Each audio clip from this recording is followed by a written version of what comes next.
Good morning. I'm Emily Harding, the Director of the Intelligence National Security and Technology Program here at CSIS.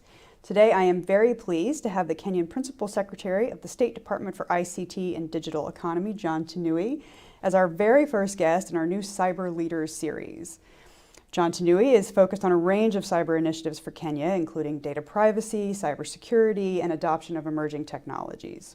I had the pleasure of traveling to Kenya earlier this year, and I was so impressed with the sophistication of the government's thinking on these issues and with Kenya's leadership role in the region. Still, growth brings challenges and a larger attack surface. So let's talk a little bit about the good and the bad in Kenya's growth and leadership in this field.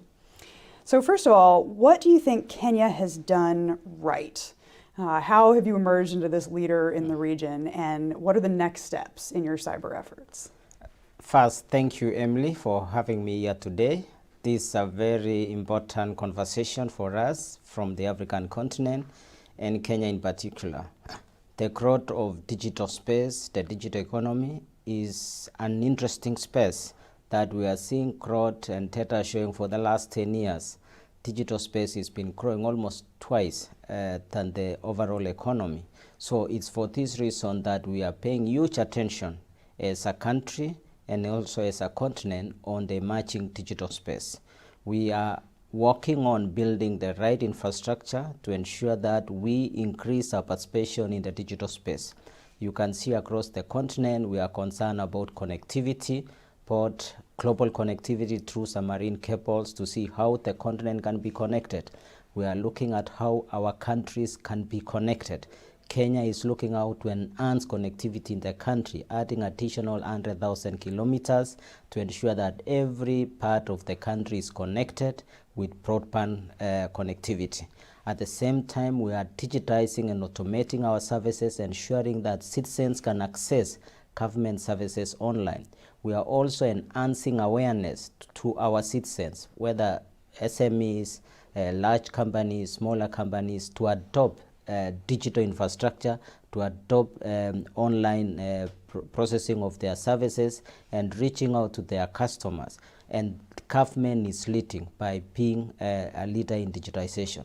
So this is creating a huge platform that is bringing the risks in terms of cyber, because now we have many institutions access, we have many devices deployed, we are starting to adopt IoTs deployment in many places, and so this creates many points that brings risk to the environment. That's why now cybersecurity is so critical. We've made a number of progresses in terms of policies, strategies, and establishment of institutions. One key institution we have established is the Office of the Data Protection Commissioner. This is one of the first steps which has helped us to put in place the right direction for the country. The other we've done is establish strategies on how to address the cyber issues, cyber security. We have established institutions for coordination of cyberspace. But nevertheless, with all this, we still have risks. And that's why this conversation is very important, so that we can share some of the opportunities and things that we are doing. One, we are building global collaboration to ensure that we connect with other peers from across the world, because cyber cannot be solely addressed at a local level. It requires a global scale engagement. The other issue is also the skills required. Globally, you can see the data available is over 3.5 million jobs in the cyberspace remains unfilled. And this is an interesting space that all over the world, this is a concern. And what can be the role of countries and regions like the African continent, Kenya, in respect availing its talent to address this component? Well, that's a comprehensive laydown. I think you've answered every single one of my questions now. I'm kidding. But let's talk about that global threat space. And I think you rightly point out that cyber is a team sport. No country can stand alone, no entity can stand alone. Yeah. And that's part of the reason that this kind of dialogue is so important, because we really need to have our countries working together if we're going to all be safer. So Kenya did in fact have a cyber attack last year, almost exactly a year ago, I think. that's a tough moment for any government. We've seen these kinds of things happen all over the world. Kenya seems to have recovered pretty well, though. Can you talk a little bit about what went wrong and what went right in your recovery?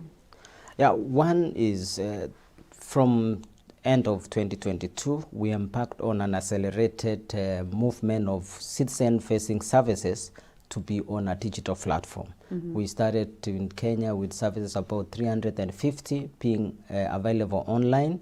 Of now, we have over 16,000. So that acceleration put us on a big spot in that many of our services were online.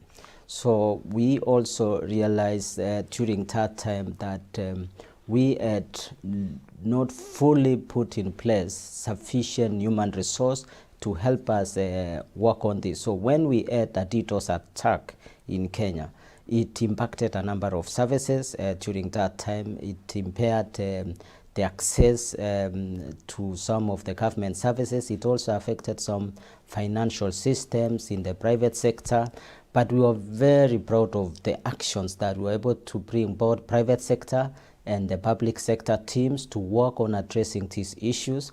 We were also able to leverage some of our global collaborations that we had already established, and we were able to mitigate within the shortest time that services were able to be restored. And since then, we've been able to improve on our precaution actions to ensure that our systems remain secure, and we have enhanced now capacity building, awareness to the users on various systems, and regular actions to ensure critical systems remains secure. Yeah, it is unfortunately true that so many countries, they experience something that's a massive cyber attack, and then all of a sudden they are rock stars in cybersecurity because nobody wants it to happen again. If only more of us didn't have to learn the hard way, right?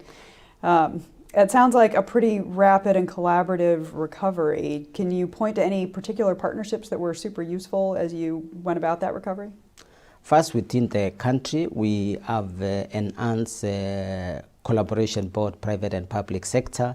The public agencies that involve in security, both cyber and the others, we are working now more collaboratively. We have also built some global collaborations. We have collaborations with a number of countries, including Israel and the other countries. And we have been able to also enhance training and exposure of our officials and talent to global environment so that they are ready for any other such risk in the future. Right, yeah, that's so important. And an important point is that this incident did not cause us to maybe step back in our digitization agenda. In fact, we accelerated because the benefits of digitization outweighs all these risks. We are able to see efficiency in service delivery. We've been able to see transparency. We've been able to remove some of the challenges that we had before. And so this is an area we are now enhancing and looking at ensuring we now build even more better structures, institutions to ensure that we are ready for growing this sector, because the benefits we see in terms of job creation, growth of our digital economy, growth of overall economy of the country and the continent rests largely in the digital space. Yeah, it's actually fascinating to see. When we were visiting Kenya, we used the e-citizen platform to get access to one of the national parks. Yes. So we experienced this firsthand. Is this the Digital Superhighway project? Is that one of the things that's part of that plan? Yeah, the Digital Superhighway project entails a number of components. The first one being, of course, connectivity. We are enhancing connectivity across the country so that we leave no one behind. We want to ensure up to the lowest administrative units in the country, which we call the ward, have broadband connectivity. We also want to ensure that citizen-facing services, 100% of services identified, are digitized so that the citizen do not need to travel, zero travel, no need for paper printing. You can transact anytime, anywhere from the comfort of your home with a device. We are also looking at ensuring now the core systems of government, and this is where we're also building collaborations with global tech companies to see how we can take advantage of digital platforms, infrastructure, so that we can not just support the country, but also be a platform for our neighbors and the entire African continent. We are also working on the human talent to ensure we now enhance our cybersecurity training within government and private sector. Recently, we saw Cisco set up a regional experience center, which will play a big role not only for Kenya, but this will provide now a way to fill that gap of missing 3.5 million talent globally. So Kenya can make its contribution by taking advantage of its youthful talent, be exposed to the basic training and expert training in cybersecurity to support the country, the region, and also global. When we were there, we met with leaders of a couple of your best universities in this space, and they talked about how they were pushing really hard to get practical knowledge in the hands of the students, so when they graduated, they were ready to enter the working environment. The talent piece is so critical. Everywhere we go around the world, the first thing that everyone says is we can't find enough people to fill the jobs. The number you used before, 3.5 million jobs unfilled, is that regionally, globally? It's global. 3.5 million is global unfilled jobs in cybersecurity. I'm actually astonished it's that low. I would think that it would be just that, in the U.S., much less. I saw the data I saw is in the U.S. is over 700,000 more probably unfilled. Yeah. But the African continent, we have a few advantages that we can take utilize to support the global economy. One is the youthful talent. We have an average age as a country of 20 years. Globally or regionally, the whole continent about an average of 19 years. Wow. So we are in a position to train and capacity build this youthful talent and make it available for the continent, but also available globally. So we are very happy to see tech companies like Cisco setting up centers for training and capacity building in the continent. And they actually set up in University of Nairobi. So it addresses what you raised, that academic institutions are saying we want to make sure the graduates are ready for the market. So that is one. The other important thing that we see as a continent is we have abundant renewable energy. Kenya is among the top 5 countries. We have renewable energy of over 93%. We believe with that we can also host global digital infrastructure like cloud infrastructure, data centers, and we can utilize now these advantages of having abundant talent and also having energy which is renewable, addressing the climate change issues, and with this we'll be able to address some of the issues in the digital economy for the global economy. Yeah, absolutely. So that relationship with the private sector, I think, is critically important for any country that's exploring this space. M-Pesa is everywhere. We saw it all over the place when we were in Kenya. How does the government intentionally work with global tech companies, Kenyan tech companies, to continue that growth? Yeah, Kenya, as you mentioned, is a very vibrant innovation ecosystem. We have a brand we call the Silicon Savannah, which represents some of the emerging solutions like fintech. M-Pesa is one very good example, and we continue to see many other new emerging innovations. So this on its own, in addition to the talent, is attracting global tech companies to Kenya. We host a number of regional offices for many technology companies, many from the US here. We are proud to host even development centers. I think in the last few years, we've seen more than 3 development centers set up in Kenya to tap into the youthful talent that we have in the country. And with this, we are now enhancing our engagement with the technology companies globally, because this is the continent. Africa presents a huge market. We have 1.4 billion population. We are enhancing our integration. The East African community now has 8 countries with over 300 million population. This is a huge, huge potential market to any technology company. We also have the talent, the youth, that if we utilize this talent, it can give competitiveness to many technology companies. And so putting up innovation centers there for global tech companies, putting up their development centers, R&D facilities, will actually give competitive advantage to the tech firms. And we are building engagement, and even in our visit here in the US, we are connecting with these technology companies and discussing how they can take advantage of these advantages that Africa and Kenya offers to them. Mm-hmm. We were having a conversation just recently with one of those big technology companies, Yes. and they flat out said that their next billion users are all in Africa, and they understand that, and that's where they're going to be looking next. Sure. Speaking of corporate activity, I have to ask about Huawei. You worked at Huawei for quite a while. I'm a well-known Huawei skeptic. I tend to think that they have a bit of a hidden agenda when they go into parts of the world and offer exceptionally cheap infrastructure in exchange for perhaps some access. But I wanted to ask you about your view of Huawei's role on the continent and how you think about balancing access for people to infrastructure and potential risk when it comes to partners. If you look at the technology space, back maybe 30 years, 25 years, 20 years, 15 years, you'll understand the journey which has been there. There's been rise and fall of tech companies. We had moments where telecommunication infrastructure was mainly built by companies from Japan.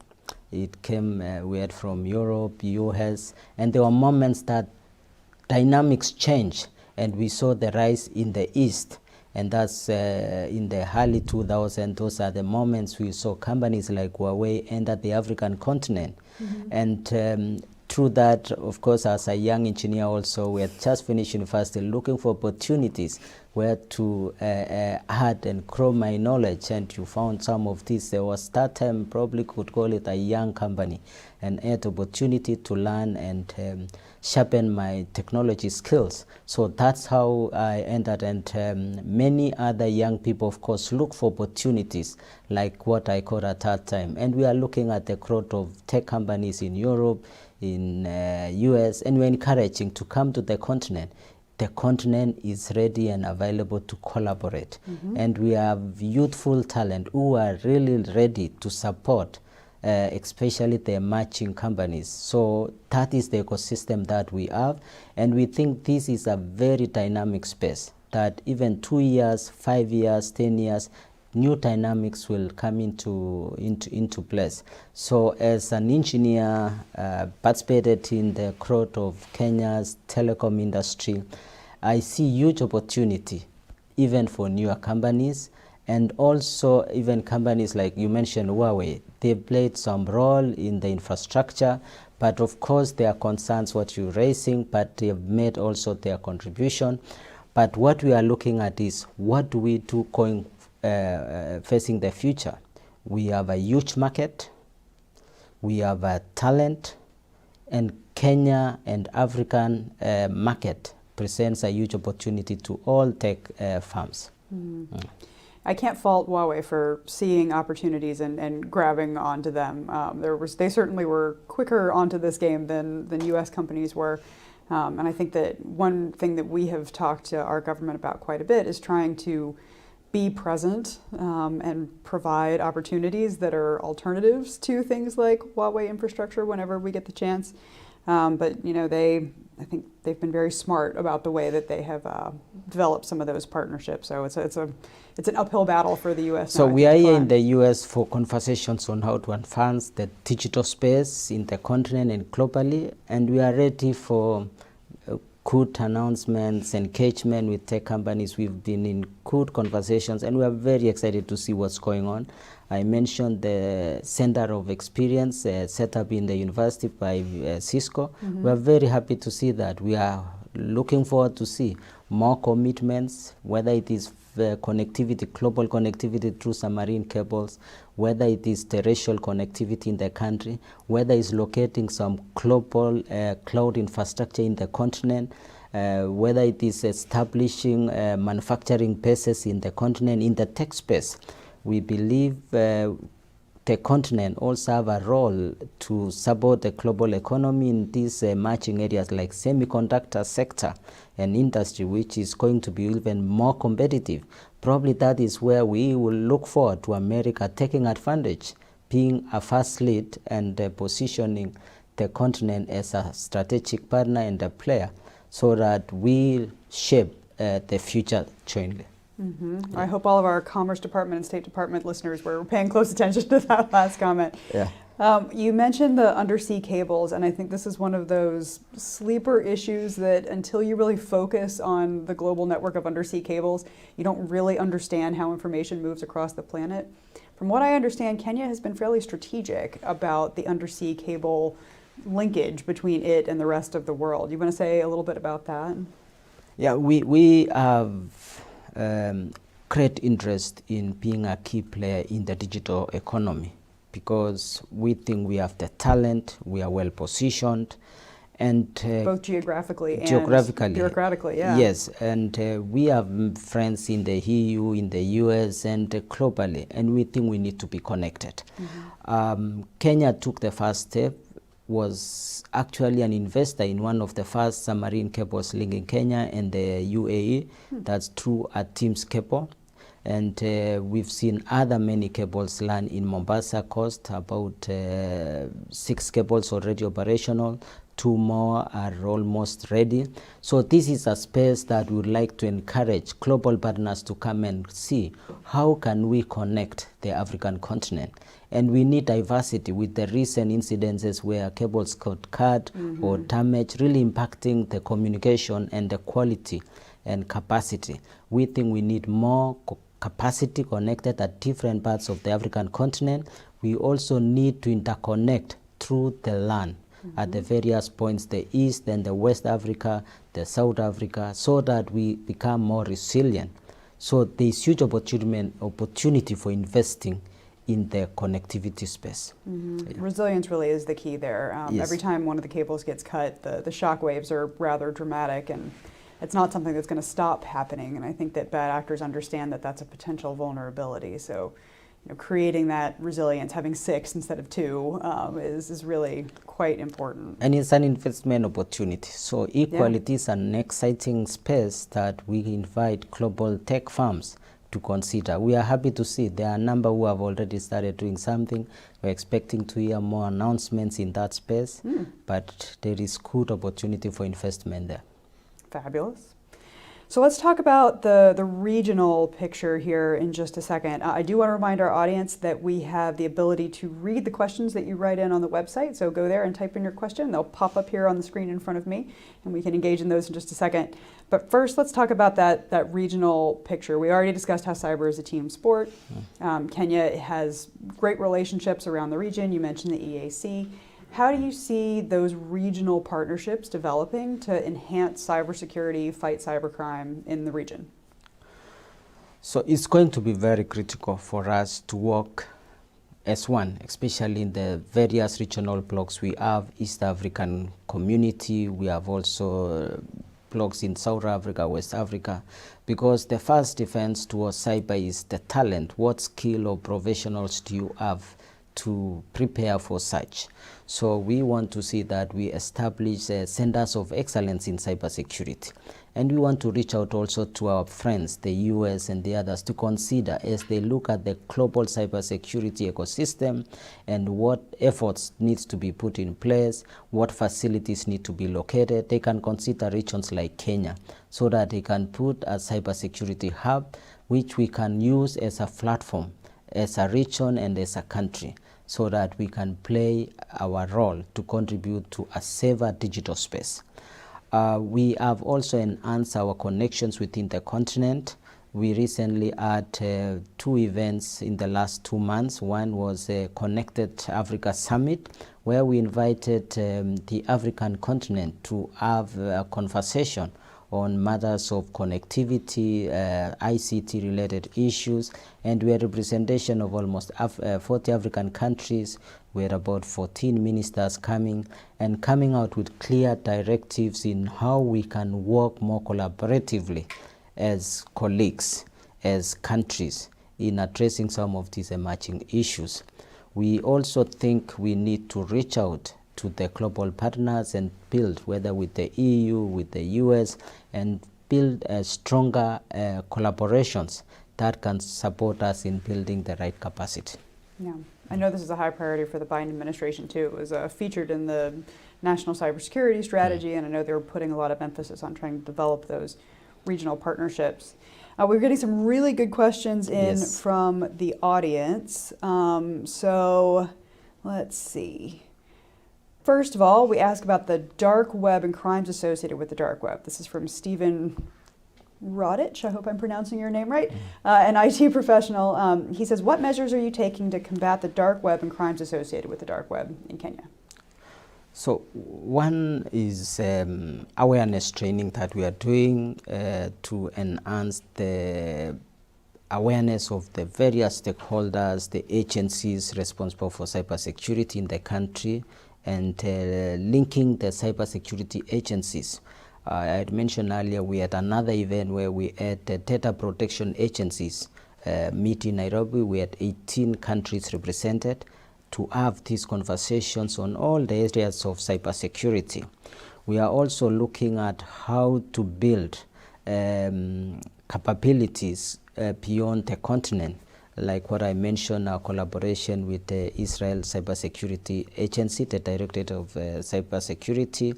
We are also looking at working with the initiatives that we've seen even here in the US on how we can ensure this space is protected, because some of the things you find credentials being exposed in the dark web, and this being used later on for attacks, or data being sold or misused.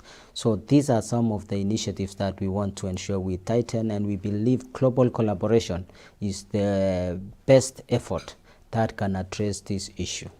Yeah, absolutely. From Eric Kimani about supply chain risks. How is the Kenyan government ensuring that supply chain risks related to critical national infrastructure are addressed at the procurement level?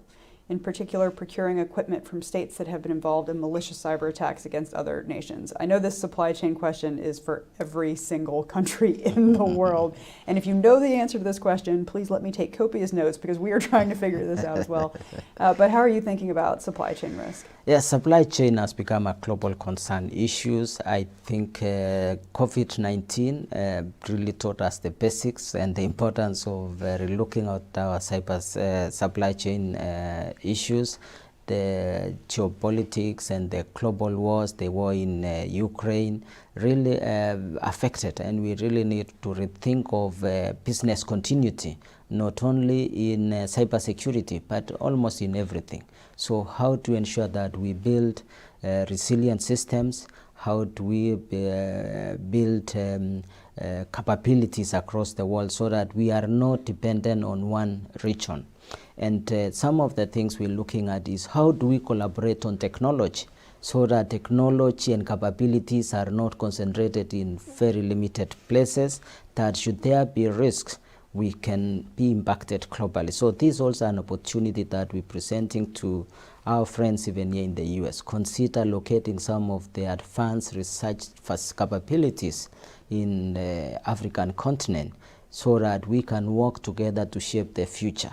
And we can provide technology trusted platforms and routes that will secure your supply chain.